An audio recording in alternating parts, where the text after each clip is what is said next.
Welcome to this professional learning. My name is Jim Fager. I am the Regional Behavior Consultant for the Greater Louisville Special Education Regional Technical Assistance Center. Everybody would agree that functional behavior assessments and behavior intervention plans, commonly referred to as FBAs and BIPs, are gold standard processes for supporting student behavioral change. Despite their gold standard status, FBAs and BIPs, particularly those that are developed and applied within schools, are often seen as arduous, complicated, and not very effective in changing student behavior. Kentucky's state forms for the development of FBAs and BIPs have not been revised in more than a decade.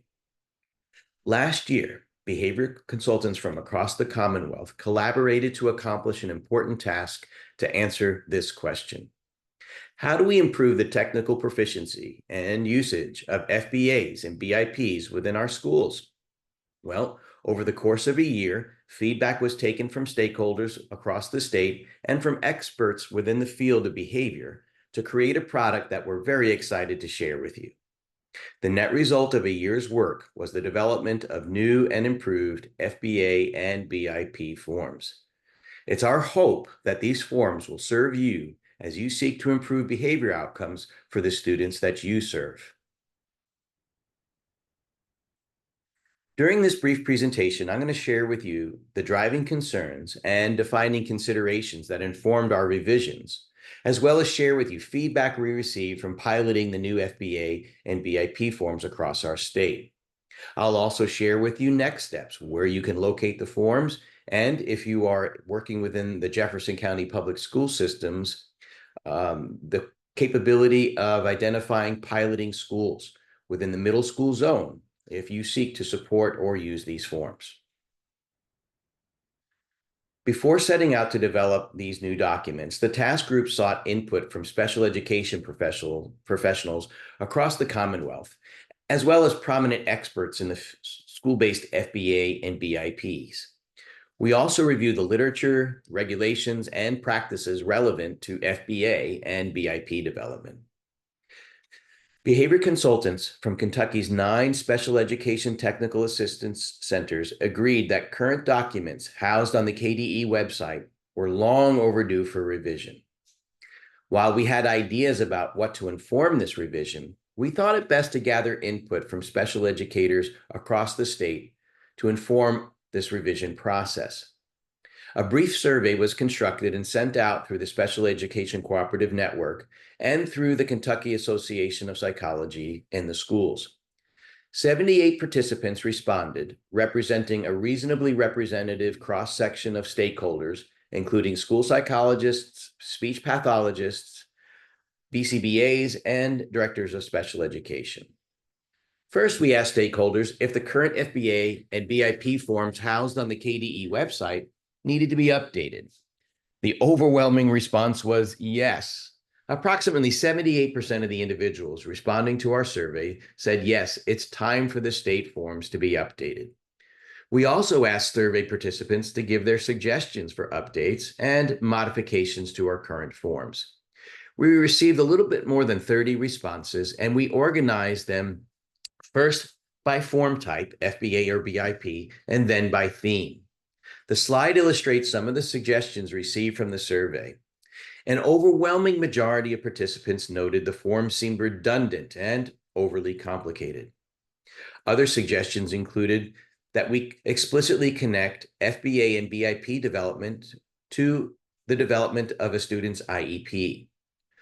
Another suggestion was explicitly connecting trauma and stress-related considerations, as well as creating drop-down boxes to clarify processes, simplify form composition, and support intervention selection. The task group prioritized the driving concerns and considerations, and 3 strong themes from the survey were noted. As shared moments ago, most respondents noted the current forms are complicated, they're redundant. They also noted that the current forms are not constructed in a manner that supports a clear process of BIP development. The task group noted the concerns expressed by the survey participants were consistent with current research on what is limiting the impact of FBAs and BIPs within schools. FBAs and BIPs are often viewed as reactive, rigid, and completed in a non-collaborative manner.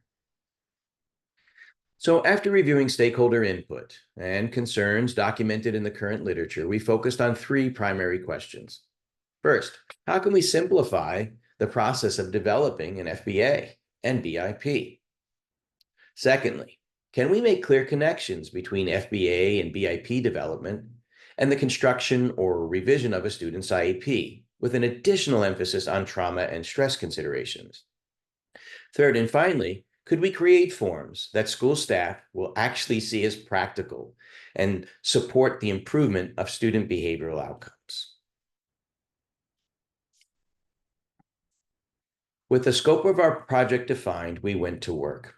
About 7 months into our project, a product took shape that addressed the driving concerns and defining considerations. We were able to simplify the forms and reduce their lengths. The second defining consideration for our group was making clear connections between FBA, BIP, and a student's IEP. Balancing the desire to keep the forms brief, but also provide sufficient guidance, the group decided to embed tips that are accessible when the forms are completed within Word format.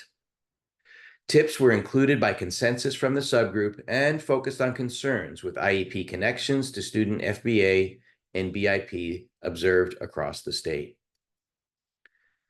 To support improved FBA and BIP technical proficiency and consequently student behavioral outcomes, the task group referenced scholarship from the University of Florida's Dr. Iovanoni and her colleagues who developed an FBA and BIP technical adequacy tool that can be used both formatively as well as summatively.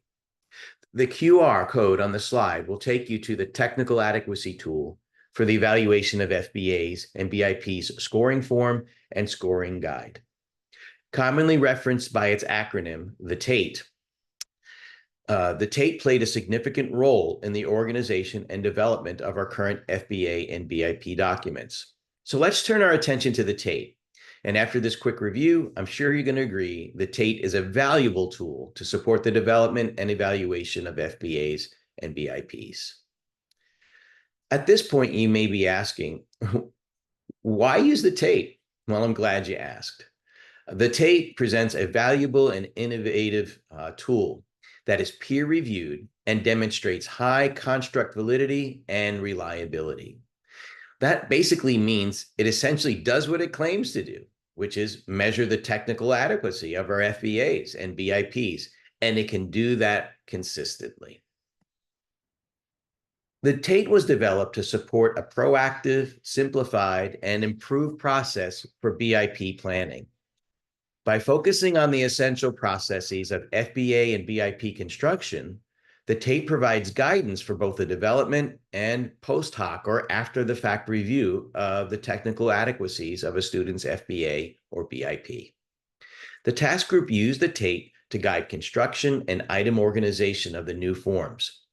Our goal was not to only create new forms that improved efficiency, but also guide the process of identifying accurate functional hypotheses, replacement behaviors, and effective behavior intervention planning. The TATE describes 8 essential activities within an FBA. The new FBA and BIP forms are anchored in content and sequence with the TATE. Careful consideration was given to additional form items, structures, or processes. So in addition to the 8 items necessary for FBA development identified within the TATE, the task group prioritized content relevant to IEP connections and trauma or stress considerations. Here is an example, the first page of the new FBA document with TATE items bannered across the bottom of the slide. We're using a fictional student named Lucas to illustrate how structuring the form with the TATE will make Lucas's FBA more effective and efficient than previous forms and processes could accomplish. Page 1 supports demographic information as well as information informing item 1 on the TATE. The second page of the new FBA forms follows the TATE's item content 2 through 6. Again, here's an example from our student, Lucas. Take a few moments to review the content of the slide. Notice how the form structure supports the flow of FBA BIP development. The third page corresponds with TATE items 7 through 9. We kept some structures from the existing state forms. So, for example, the template to construct a functional hypothesis statement and the action planning for next steps were adopted from the current state forms housed on KDE's website. The forms were designed to provide structured guidance, but not be overly rigid. The forms include text boxes throughout. In addition, drop-down menus have other options. When other is selected, the text box populates for the user. A large text box was included at the end of the FBA form to support notes or the documentation of factors like precursor behaviors. Similarly, the new BIP forms follow the structure and sequence of the TATE. As you can see, there are 8 essential activities in BIP development. It's best practice for BIPs to be developed from FBAs. In fact, behavior literature supports the FBA and BIP as a continuous process and often likens the process graphically to a funnel. This graphic demonstrates the core components of FBAs and BIPs as prioritized by the TATE. The new forms support this funnel process. The new BIP forms follow the structure and sequence of the TATE as well. And as you can see, there are 8 essential activities within developing a behavior intervention plan. The first page of the BIP corresponds to the TATE items 10 through 14. Using our case example of Lucas, we can see how the form could look. Take a look at this case example.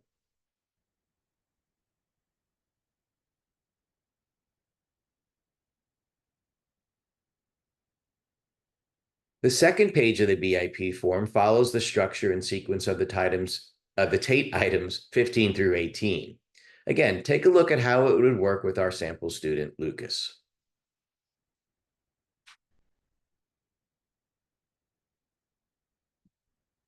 With all these considerations in mind, new forms were constructed and piloted across the state. You can access a copy of the new forms, again, by following the QR code detailed earlier in this presentation. When the new forms were piloted across the state of Kentucky and feedback was obtained from a variety of stakeholders, including special education teachers, related service providers, BCBAs, school psychologists, and individuals serving in administrative or coaching roles. We're also able to obtain feedback from the developer of the TATE and leading professors within the field of school-based FBAs. The response was overwhelmingly positive, with an average rating of 4.3 out of 5, like 4.5 stars on a Google rating. The 50 participants who piloted the forms largely agreed that the new documents included all necessary components to develop a technically sound, user-friendly, and effective FBA and BIP. So, what are your next steps? Well, if you're working within JCPS, there are schools within the middle school zone that are currently piloting the forms. You can check with your zone supervisors to see if your school is participating and how you could support this process. Secondly, you can support and offer your blessing to the Kentucky Department of Education to encourage them to adopt the forms as is and to take down the older forms that we find as antiquated and not very supportive. Of course, third and most importantly, we encourage you to consider using these new forms and the guidance that supports them when you are working with students in the development of FBAs and BIPs. Thank you for your time, and this concludes this professional learning.